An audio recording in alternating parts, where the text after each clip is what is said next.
আসসালামু আলাইকুম এভরিওয়ান, আশা করি সকলেই ভালো আছেন।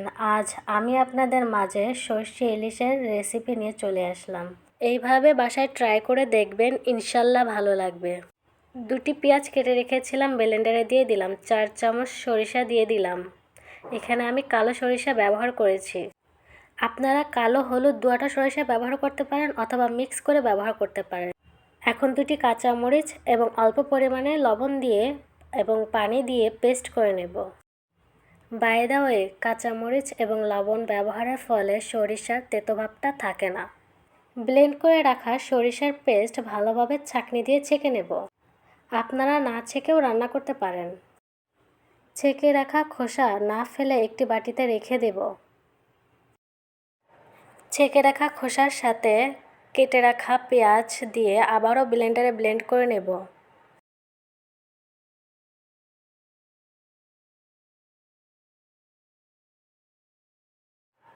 আবারও ভালোভাবে পেস্টটি সেঁকে নেব। কেটে রাখা ইলিশ ভালোভাবে পরিষ্কার করে নেব। আমি খোসা সমেত ইলিশ মাছ ফ্রিজে রেখে দিয়েছিলাম, এতে করে ইলিশ মাছের আসল ফ্লেভারটা পাওয়া যায়। ইলিশের ডিম আর কলিজা রেখে বাকি ময়লা ফেলে দিব। প্যাকেটের আটার ভিতরে ইলিশ মাছ ফ্রিজে সংরক্ষণ করে রাখলে অনেক দিন পর্যন্ত ফ্রিজে রেখে খেতে পারবেন এবং ফ্লেভারটাও নষ্ট হবে না। পরিষ্কার পানি দিয়ে ইলিশ মাছ ভালোভাবে পরিষ্কার করে নেব। ইলিশ মাছ 2বারে বেশি না ধোয়াই ভালো। আমি অফ ক্যামেরাতে একবার ধুয়ে নিয়েছি, এখন আরেকবার ধুয়ে আপনাদের দেখাচ্ছি। পরিষ্কার করা হয়ে গেছে। এখন ইলিশ প্রসেসিংয়ের জন্য গুঁড়া মরিচ, লবণ এবং সরিষার তেল দিয়ে দিব। এখানে আমি কোনোভাবেই হলুদ ব্যবহার করব না। হলুদ ব্যবহারের ফলে ইলিশের আসল ফ্লেভারটা নষ্ট হয়ে যায়, সুতরাং ব্যবহার না করাই ভালো। মাছের গায়ে তেল ব্যবহারের ফলে প্যানে মাছ লাগার সম্ভাবনা থাকে না। এখন ভালোভাবে মরিচ, লবণ এবং তেলের ভিতরে মাছটি মেখে নেব। কিছুক্ষণের জন্য মাছটি ম্যারিনেশন করেও রাখবো।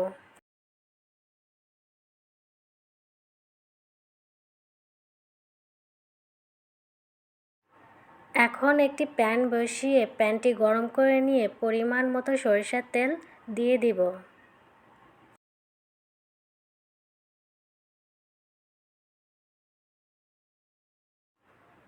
তেল কিছুক্ষণ গরম করার পর এখানে কালো জিরা দিয়ে দিব।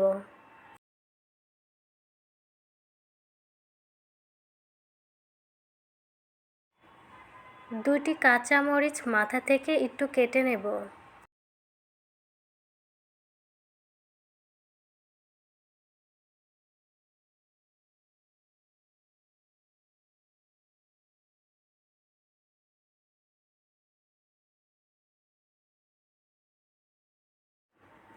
কিছুক্ষণ কালো জিরা এবং কাঁচামরিচ ভালোভাবে তেলের সাথে ভেজে নেব যেন পুড়ে না যায়।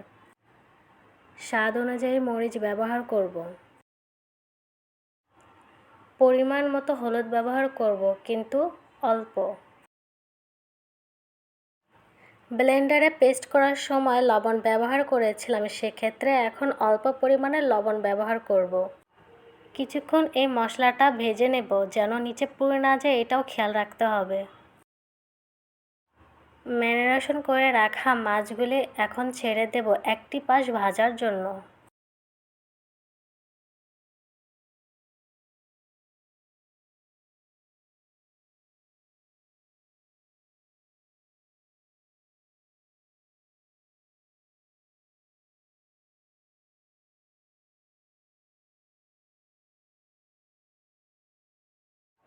অবশ্যই ঢাকনা দিয়ে ঢেকে দিতে হবে, তা না হলে তেল ছিটার সম্ভাবনা থাকে। এখন মাছটিকে উল্টিয়ে দিব।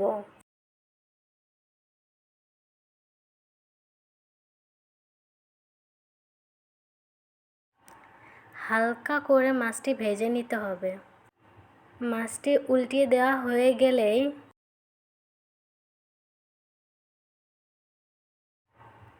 পেস্ট করে রাখা সেই মশলাটি ছেড়ে দেব।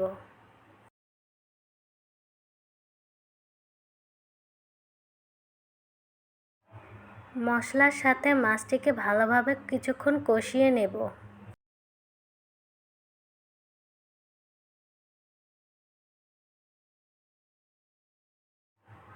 কিছুক্ষণ কষানো হয়ে গেলে মাছটিকে ভালোভাবে নেড়ে দেব যেন নিচে লেগে না যায়। আবারও ঢাকনা দিয়ে কিছুক্ষণ কষিয়ে নেব, হালকা ঝোল শুকিয়ে নেব। ফ্লেভারের জন্য ধনেপাতা দিয়ে দিলাম।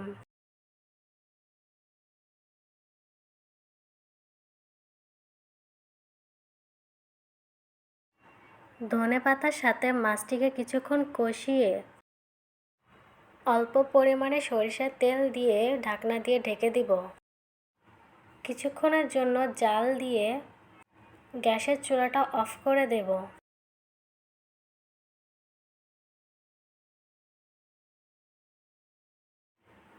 দেখতেই পারছেন ইলিশের রেসিপিটা কতটা লোভনীয় হয়েছে। আপনারা বাসায় ট্রাই করবেন, আশা করি ভালো লাগবে।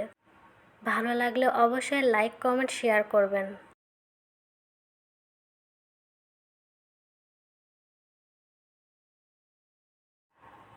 আমি একটি মাছ আপনাদের উঠিয়ে দেখাচ্ছি, ঝোলটা কতটা ঘন হয়েছে সেটা দেখানোর জন্য।